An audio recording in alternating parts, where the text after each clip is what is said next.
Hi friends, இங்கே பாருங்கள், இதான் பிரிங்கராஜோட பூவு, இலை, காய், வேர் எல்லாமே இதுதான். பார்த்துக்கங்க. செடி வந்து எங்கள் வயல்னா வீட்டுக்கு பக்கத்தில் உள்ள வயலில் வந்து நிறையா கிடக்கு. உங்களுக்காண்டி காட்டலாம் அப்படின்னு சொல்லி வீடியோ எடுத்துகிட்டு போடுறேன். பாருங்கள், இதுதான் பிரிங்கராஜ்.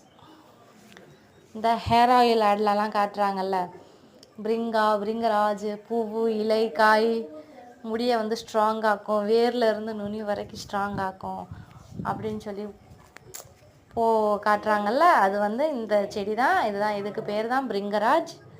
இது வந்து நாங்கள் வந்து கரிசலாங்கண்ணி, வெள்ளை கரிசலாங்கண்ணி அப்படின்னு சொல்லுவோம். இன்னொன்று பேர் வந்து கரைப்பான் அப்படின்னு சொல்லுவாங்க. இது வந்து நல்லா கருப்பாக இருக்கிறதுனால அதுக்கு வந்து கரைப்பான் தலை அப்படின்னு சொல்லுவாங்க. இதுக்கு வந்து எல்லோரும் இங்கிலீஷில் சொல்கிற பேர் பிரிங்கராஜ். பிடிச்சிருந்தா